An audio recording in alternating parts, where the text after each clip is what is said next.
Salut à tous, on se retrouve sur la chaîne Briseur RC et aujourd'hui on va faire le bilan de la sortie de la FT1S parce que franchement là les gars, je me suis régalé, je l'ai poncé, plus que ce qui était prévu tellement que j'ai kiffé, donc je vais vous montrer la voiture où elle en est. Donc là elle a roulé pas mal. Donc là c'est tel quel, hein. J'ai pas encore remis de coup de soufflette, j'aurais peut-être dû. Elle est un peu poussiéreuse du coup. Donc je vous montre l'étendue des dégâts de la carreau. Après avoir fait 16 packs que j'ai fait avec, j'ai fait 16 sessions. Les 16 sessions ont été filmées pour la simple et bonne raison que j'ai fait des modifs au fur et à mesure des packs. Et on voit, je tombe le chrono au fur et à mesure, donc on voit les modifs que j'ai faites. On voit l'évolution en fait. On voit l'évolution de la journée. En fait, je devais le faire en une seule journée. Et pour finir, j'ai tellement kiffé que je suis tombé amoureux. Donc j'y suis retourné le lendemain et le surlendemain. Donc j'ai passé 3 jours à la rouler dans des conditions extrêmes parce que niveau température, on était 34 degrés à l'ombre. Donc là, je peux vous dire que l'électronique, il a résisté à ça. Ça peut résister à beaucoup de choses. Donc voilà, bon, la carreau, elle a un petit peu mangé, hein, le bord. Hein. J'ai fait quelques petites erreurs de pilotage, hein, normal. Hein. J'ai fait un petit toit aussi. J'ai fait un petit tonneau. Bon, il y a un mix de pneus, mais là, c'est là, elle est vraiment en mode je la kiffe. Là, j'ai pas su faire un meilleur chrono que ce que j'ai là. Et je l'ai tellement kiffé que c'est très rare que j'optionne mes RC. Quand tu vois le prix des options, ben, tu te dis que ben, tu peux t'acheter une autre RC, quoi. Donc en gros, moi souvent, je craque pour plein d'RC, je fais que ça. Mais celle-là, j'ai tellement kiffé le ressenti, tout, la facilité de conduite, la tenue de route. Franchement, elle est géniale. Du coup, là, j'ai décidé de prendre quelques options. Donc, j'ai pris des options un petit peu de ouf. On verra. On va essayer. On verra si on continue de tomber le chrono. Ça serait cool. Donc, j'ai fait des tests de pneus aussi. On verra que j'ai testé plusieurs marques et que le chrono était moins bon avec certaines marques. Donc, par contre, j'ai mis des clips, les gars. C'est des vrais clips, là. Par contre, pour aller mettre les clips derrière l'aileron, laisse tomber. Aussi, j'ai dû mettre l'aileron. Hein. Vous verrez en vidéo. Hein.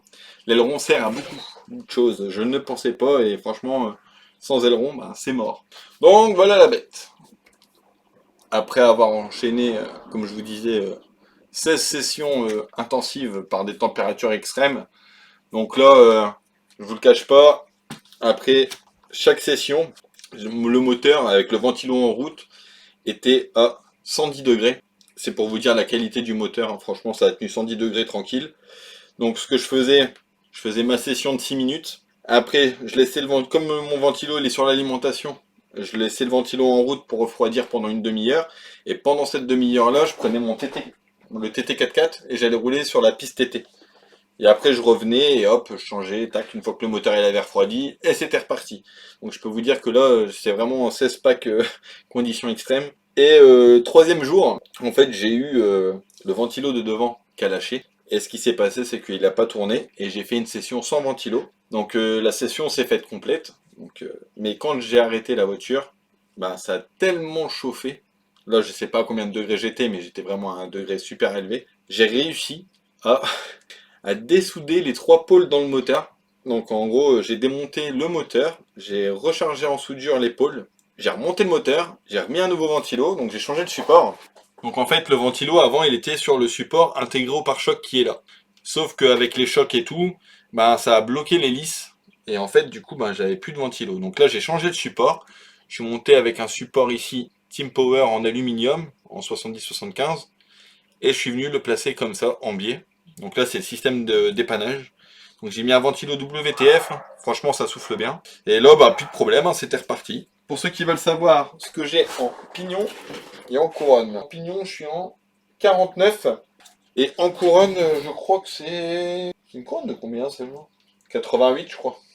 Ah, c'est bête, je suis bête. C'est écrit au-dessus, quel con. Donc je suis en couronne de... C'est 86 ou 96. Là, franchement, je vous laisse faire votre... être le juge. Si vous le voyez, bien sûr, hein, parce que c'est écrit ici tout là-haut. Je crois qu'on ne verra pas. Non. Ouais. Donc, je crois que c'est une couronne de 96. Sinon, rien à dire. Hein. Donc j'ai rajouté 30 grammes de lest sur l'arrière en longueur, qui est ici. J'ai monté des jantes avec pneus mousse à l'arrière avec une bonne largeur. donc en 40 short. Donc la marque, c'est une marque qui n'existe plus. Donc c'est des roues que j'ai trouvées en brocante en fait, que j'ai voulu essayer. Un monsieur qui était au club, il m'a dit cette marque-là n'existe plus. Donc je vous montre. Hein. Donc j'avais acheté ça à l'époque 5 euros les 4 en neuve. Donc c'était pour, franchement c'était pour moi essayer. Et une fois que j'ai mis ça à l'arrière, alors là, ça y est, j'ai eu un rail de chez Rail. Donc j'ai dû élargir les exas. Donc comme j'avais pas des exas beaucoup plus larges, ce que j'ai fait, j'ai mis des rondelles. Donc comme à l'arrière c'est des roues libres, c'est pas très grave que l'hexagone il est pas bien en contact dedans. Donc j'ai mis au moins, ouais, je crois 3-4 rondelles, hein, c'est pour vous dire l'épaisseur que j'ai rajouté. Et là, franchement, ça marche nickel. J'arrive même à user les pneus en cône, alors qu'il y a... c'est des roues libres, quoi. Donc prochain train de pneus, je vais essayer peut-être d'augmenter encore un petit peu le carrossage pour qu'en appui j'ai une usure bien droite sur le pneu. Ça on verra. De toute façon avec mon nouveau train arrière que je vais avoir les gars, ça va être une tuerie, vous allez voir. En fait là le train arrière que je vais mettre dessus c'est une option. Et en gros ça va transformer complètement mon train arrière. En gros, quand je vais être en appui, je vais prendre plus de pincement. Donc en gros, ça fera un peu comme si j'avais des roues directrices en appui. Avec des étriers en alu express et tout, franchement, elle va être magnifique. Celle-là, franchement, j'ai tellement kiffé. Et on va continuer d'essayer de faire tomber le chrono. Donc on verra si l'option, elle est utile ou pas. Donc j'ai repris ça. Qu'est-ce que j'ai repris d'autre? Parce que j'ai pris plein de trucs. Je suis tombé dedans. Donc j'ai pris des hexagones alu rouges pour l'avant. J'ai pris des biellettes de direction, enfin des biellettes de réglage de carrossage. Donc la petite partie qui est là, la biellette en alu rouge. J'ai repris support laiton de ventilo pour tenir le pare-choc à l'avant. Parce qu'en fait avec les chocs, c'est que la petite cale en plastique qui est là qui tient le pare-choc plus le ventilo. Et en fait, et ça tient juste sur les deux vis là. Ce qui fait que à force avec les chocs, ben, le truc il se déforme et hasta la vista. Donc là j'ai pris la version laiton. À savoir que si tu pilotes bien et que tu te prends pas de mur, il n'y a pas de souci. Si tu fais pas comme moi. Sans vous allez voir, hein, ça sera 16 packs et... Désolé les gars, c'est la première fois que je vais faire ça. Et il y aura les 16 packs avec l'évolution au fur et à mesure. Donc je préfère vous prévenir comment vont se passer les vidéos. Donc vous allez voir au début, en première session, j'avais pas passé la voiture au banc de pré-réglage, rien du tout. Je l'ai posé, j'ai fait ma session et après j'ai rattaqué, j'ai passé le châssis au banc, après j'ai rajouté de l'est, après j'ai passé sur les pneus mousse. Ah j'ai fait plein de trucs. Hein. Après j'ai changé les pneus à l'avant, j'étais passé sur des UDI, après je suis revenu sur des Matrix. J'ai essayé au début c'était des rides. Qu'est-ce que j'ai fait d'autre? Après j'ai joué avec le timing, j'ai rajouté le turbo, j'ai eu des problèmes de cab sensor. Et en fait, tout simplement elle était débranchée, je l'avais pas vu, donc je me rendais pas compte au début qu'il y avait moins de punch, j'avais pas fait gaffe. Mais après je me suis bien rendu compte qu'il y avait moins de punch. Du coup après j'ai refait le système du cab sensor nickel. Et après là, plus de soucis, là j'ai fait tomber le chrono après. Ce qu'il y a de bien avec la FT1S, c'est que pour les lipos, en fait, moi j'ai des shorties comme celle-là, et j'ai les longues. Et ce qu'il y a de bien, c'est que là, tu peux mettre les longues comme les shorties sans te prendre la tête. En fait, tu déclipses, clac clac, et t'as un autre bac en fait que tu viens reclipser et ça fait la bonne largeur. Donc franchement, du coup là, c'est vraiment le montage en un éclair. Tu changes de type de lipo comme tu veux. Donc moi j'ai testé un peu les deux. Je suis un peu plus performant en shorty, peut-être parce que ça recentre les masses, je ne sais pas, mais je trouvais que j'avais peut-être un meilleur comportement avec les shorties. Après, attention, mes lipos, mes taux de décharge ne sont pas les mêmes que mes shorties. Mes shorties, c'est plus vraiment des batteries type complète, donc le taux de décharge est super élevé. Et là, les lipos que j'avais utilisés normal, c'était des lipos standards en 50C. Donc c'est peut-être pour ça. J'en avais essayé des 100C, mais je crois qu'elles datent un petit peu. Et là, ouais, ces petites shorties là, franchement, elles ont fait super bien le travail. Donc j'ai appris aussi, j'ai découvert un peu le SC Team Power avec la carte de prog avec les 23 fonctions. Donc j'ai chipoté un petit peu à toutes les fonctions, j'ai regardé, je les ai traduits. Il y en a, j'ai pas encore super bien compris parce qu'il y a vraiment beaucoup de choses.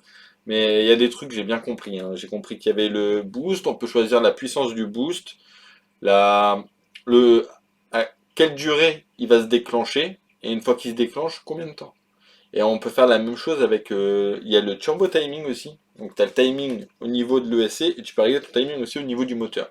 Du coup là j'ai privilégié le turbo timing avec le temps de délai et tout pour régler à peu près le truc.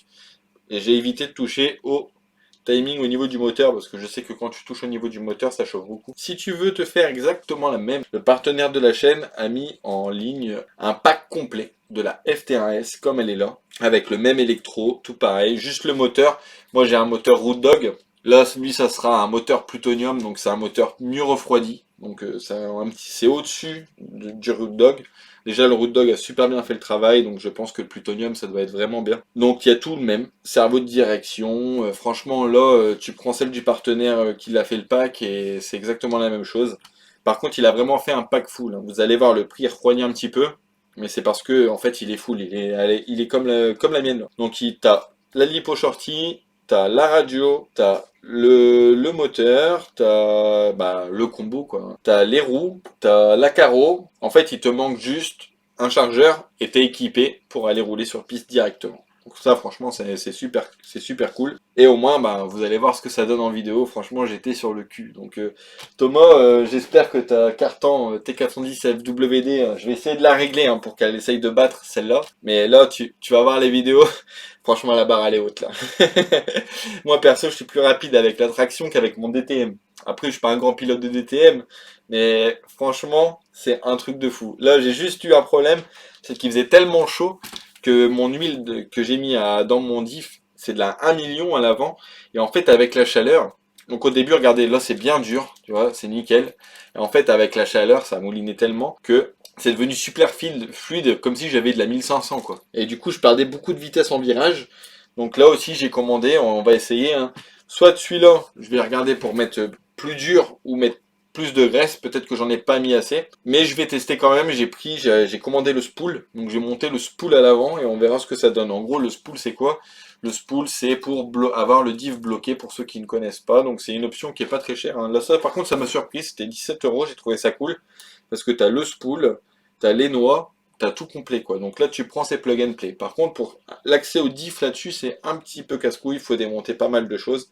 Il n'y a pas beaucoup de vis à enlever, c'est juste pour réussir à tout repositionner parce que moi j'ai déjà mis mes câbles et tout donc t'as pas beaucoup de débattement et t'as le truc avec l'excentrique pour la tension de la courroie donc faut le mettre au bon endroit des deux côtés et remboîter. Bon après ça va, hein. On va dire en une petite heure le problème il est réglé quoi. Franchement là les gars, y a pas de filtre, hein. C'est vraiment c'est de la balle. Là, j'ai qu'une hâte, c'est de retourner la rouler, donc je vais attendre de recevoir mes options. Et en plus, avec le lap monitor et tout, franchement, c'est génial. Vous allez voir, vous allez avoir les chronos de chaque tour et tout. Franchement, c'est tip top. Si j'arrive à mettre le lien du pack du partenaire sur la vidéo, à l'image ou quoi, PLS, si t'arrives à me faire ça, ça serait magnifique. Sinon, le lien sera directement dans la description, tout simplement. Donc, voilà pour ce petit retour de piste de mon bébé. Bon, la Caro, je vous l'ai dit, elle a pris, mais c'était sa destinée à la base. Hein. J'avais dit à ma femme que elle voulait que je lui passe une vieille Caro pour s'entraîner, donc ça c'était à la base une vieille Caro pour moi. C'était une Caro à la base que je m'en foutais parce que je savais que j'allais la rouler. Mais bon, elle est jolie quand même, du coup ça m'a fait un petit peu chier quoi. Regarde-moi ça comme c'est beau aussi. Allez, sur ce les mecs, à la prochaine, ciao ciao.